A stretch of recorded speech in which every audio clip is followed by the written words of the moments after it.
So let's talk about the best way that you can use to change your mindset. First, why do you want to change your mindset? Because your current mindset has gotten you to where you are right now, but you're probably watching my videos because you want to make a change. Usually you want to make a change in property, because that's what my channel's all about, and you want to make a change to get to that classic financial freedom. I'm there, it does exist, but you need to do a load of work first. So I'm not one of those that tell you it's super easy, but I absolutely tell you it works, it's there, you can do it. So let's go back to changing your mindset. You need to change your mindset, particularly in a professional or in a work capacity, in an investment capacity, as a property investor, if you want to succeed. And the fastest way to do that is to change the people around you. Now, I'm not saying throw away your family and friends. Your family and friends are gorgeous. Like, my best and closest friends really don't give a monkeys whether I have one house or a gazillion of them, and most of them have known me since I was very poor and trying very hard to get to financial freedom, and so they rejoice in the success that I've achieved because they've seen how hard the journey was. So I'm not saying throw away your friends, I'm talking about the professional, the working mindset. So early on, when my mum used to come down and visit me, she was so nervous for my success and so nervous for my cash flow. She was so cute. She used to put on her marigolds and try and clean my houses. Now, my mum's she's retired now, a professional working woman, but she just wanted to help her daughter and save her daughter like £10 or £12 an hour on a cleaning bill.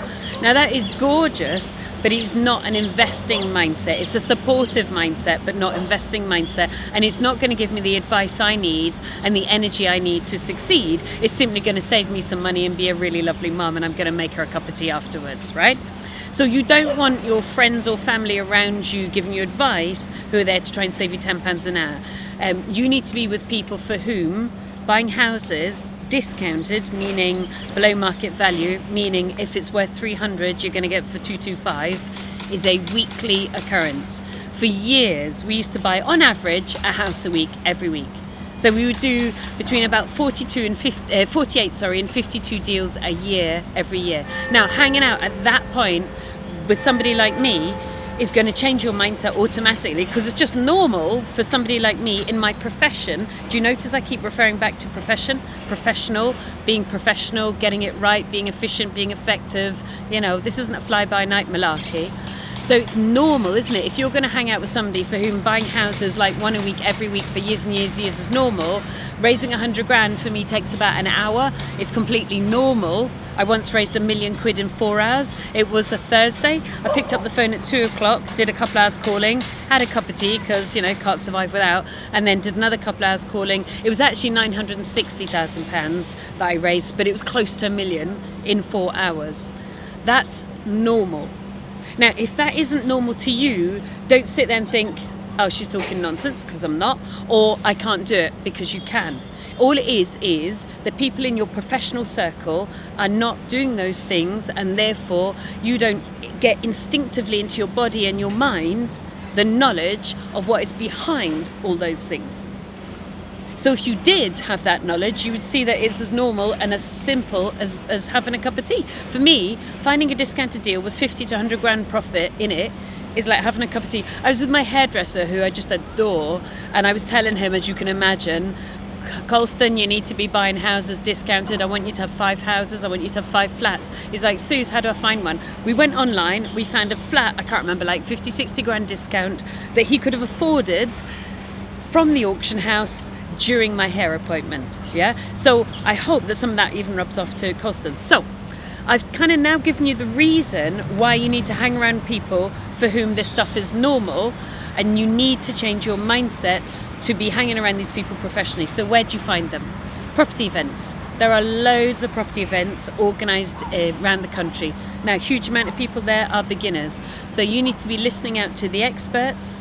And do they want to speak to you? Yeah, because people that go to property events generally are pretty nice at sharing. I mean, if you're a bit of a doofus, they're not going to be interested. And I have to tell you from personal experience, if you're all take, they're really not going to be interested, because I get approached a lot by people, and I get a little bit fed up when people are like, hey, it's all about me.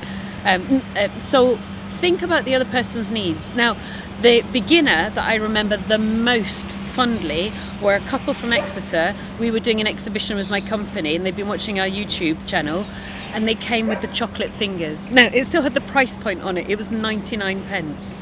So I'm not saying like I want loads of stuff. What I mean is it was absolutely gorgeous that they came in and said, we think that your team were going to be quite tired and we just thought we'd bring you some chocolate biscuits to keep you guys going. Or by the way, can we ask you a couple of questions? So if you're a beginner, you don't need 99p chocolate fingers, but what is it that person might need? Is there any information they might need? What can you give them so that actually you stay on an equal footing? Because entrepreneurs don't generally think about status that much. I don't really give a stuff where somebody is worth millions of pounds or is just starting out and is hungry. What I do give a stuff with is that person going to go for it? Are they going to succeed with the energy and the drive that's within them? For me, it's like the fire within the belly is the judgment I make around people, not the cash that they happen to have sitting around in their bank. So let's go back to how do you find those people? Number one, property events. And remember, don't just be a taker, give as well, because they're going to have a lot of people wanting to speak to them. Number two, there are some very good people giving education. I mean, I have a first and an MBA, I've got 2 degrees, we've done 45 million quid's worth of property. I talk sense, I don't, but there are other people as well. Come with me, great, or go with other people who are very high quality. Do your assessment. If you're going to work with somebody on an education course that's done less than 10 deals, 10 deals is brilliant. I salute you. It is not enough to have screwed up enough times to be able to then save your mentees when they go and screw up on the same mistake. You statistically can't spot enough. Yeah?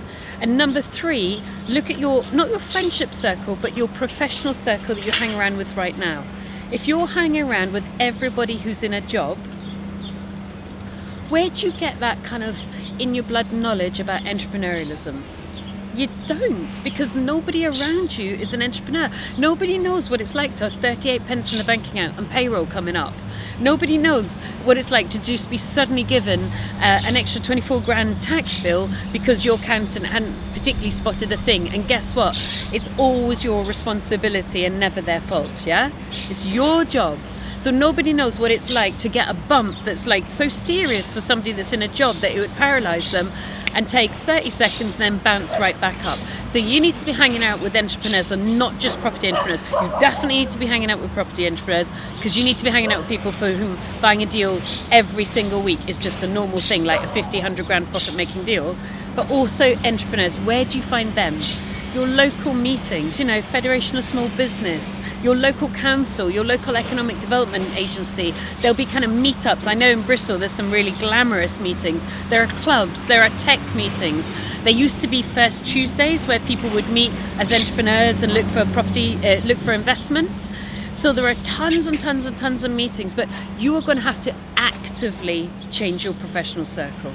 You do not want to be just hanging around with people in a job because this mindset will never change. And if this mindset doesn't change, your success doesn't change.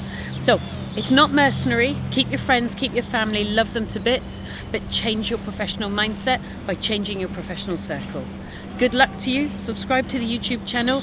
Hop onto my website, thegoodpropertycompany.co.uk.